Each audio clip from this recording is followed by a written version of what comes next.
Hi everyone and welcome back to another video. So in today's video is going to be an Escape-A-Ween reading vlog. If you don't know what Escape-A-Ween is, it is a readathon that I am doing for October. It is a readathon so that we can get some spooky reads in, but also kind of self-care. The prompts are read a dark academia book, but I have also made it or said that if you're not really into dark academia, you can make it like a fall or spooky book, whatever fits you best. We have read a book with a Halloween monster, i.e. it could be vampires, witches, ghosts, anything along those lines. Then we have take a social media break. This could be for however long. It can be like a weekend, a week, a month, whatever works. For me personally, I was thinking of maybe just doing like a 24-hour or maybe like a weekend break. Then we have watch a Halloween themed movie, or you can even make it a horror movie, as that can also fit in with the Halloween themed. This was my way of making it so that Halloween themed were also a cozy self-care night.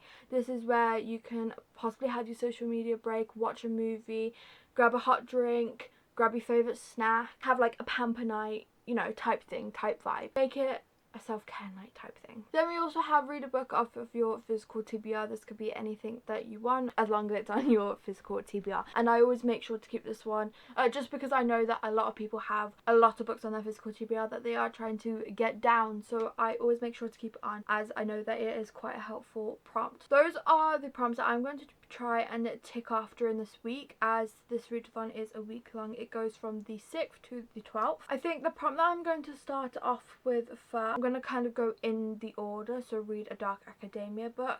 Now I'm not sure what one I'm going to pick for this currently, but I'll let you all know once I have. The next book I finally read was Dance of Thieves. This has been on my TBR for so long. I am actually really glad to have finally got it off, because it has been on many monthly TBRs, seasonal TBRs, my physical TBR. As you can tell, very happy to be completing this, but also I'm kind of disappointed in myself because I actually really enjoyed this one. I did decide to rate it 4 stars. So this is about a reformed street thief, Cassie, I think that's how you say it, sorry if I'm saying the name wrong, who is sent on a secret mission by the Queen to the outlaw dynasty's city, only to then have her plans complicated by Chase, who is actually the new leader of the dynasty. After being forced together by a violent encounter and escape from slavers, Cassie and Chase engage in a dangerous game. There is a lot of deception between Cassie and Chase, but also along with that deception is growing romantic feeling. I found the middle of the book slow paced and not much going on, but the beginning and the ending was very intriguing to me, and by the middle I only mean like probably like 60 to 70 pages worth of it, which wasn't much, and I do feel like the slow middle was needed for the ending to be as quick paced and like engaging as it was. I really enjoyed the enemies to lovers within this book. I felt like it was done really well, with the enemies actually being enemies. The world building was done really well, and it kept me engaged throughout the whole book, especially in the beginning where you are learning about the world and all the descriptions and everything. I also found it very easy to follow, which is shocking considering people say that this is kind of a higher fantasy and it can be kind of hard to understand at times. I found it quite easy, especially for the world building, and I feel like the descriptions of the world was done really well, because I could actually picture what it looked like, and that is when you know the writing style is done amazingly. I love seeing the FMC's growth within this book, because near the end you can tell that she is kind of like a badass character. I'm definitely happy to rate this 4 stars, and I'm looking forward to going into the second book, Vow of Thieves. A lot of people have said that they've loved it even more than Dance of Thieves, which has made me even more excited for it.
ended up finishing my Vampire Plus One, and I honestly don't have anything bad to say about this book.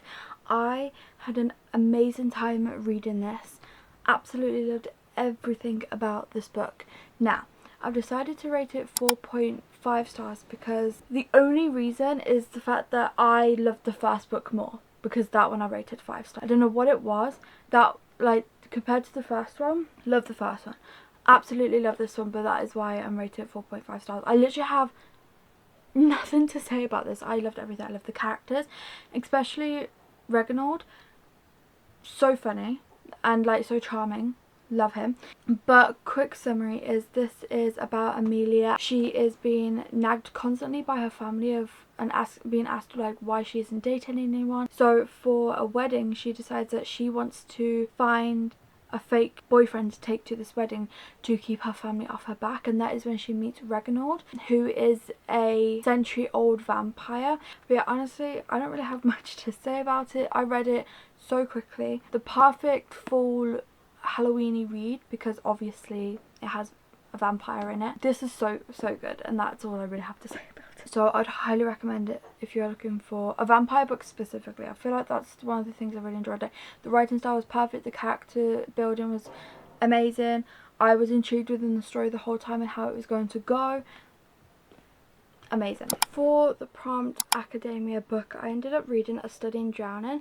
This has been on my TBR for so long, so I'm finally glad to have finally got it off my physical TBR, as well as obviously reading it for the academia prompt. 2 prompts in 1 stone type of thing, even though I've already read a book for that prompt. But anyway, but this is obviously an academia book, so it's giving off gothic vibes, which I really enjoyed. But this is about an architect student named Effie who wins a contest to Heerath Manor, I think that's how you say it, sorry if I said that wrong, which is the estate of her favourite author, Henry's Midrin, I think that's how you say it, again, sorry if I said that wrong. And at the manor, that is where she meets Preston, who is a literary scholar. And Preston is at the manor to prove that Midrin, the author, is a fraud. Very interesting concept. I'd say that this is the perfect autumnal read. It just gave off all those vibes.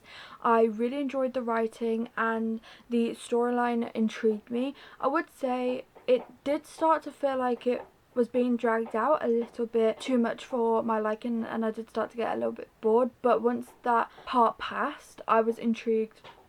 I wanted to know how it was all going to end and turn out. Yeah, I don't really have too many thoughts about it, to be honest. It wasn't anything like, you know, huge, but I did really enjoy it. Like I said, I enjoyed the writing, the world. I feel like the world really like sucks you in and grabs your attention nicely. So I did decide to rate this 3 stars. It was a nice average read, and I would recommend it. It's probably one of my favourite dark academia books that I've read. But that is the end of today's video. I have completed all of the prompts. The one that I didn't, obviously wasn't able to show, was the social media break, but I have took a few days off of social media. But yeah, so I've completed all the prompts, which is amazing. Thank you all so much for watching. Please remember to like and subscribe and leave this emoji if you're watching to the end, and hope to see you all in my next one. Bye.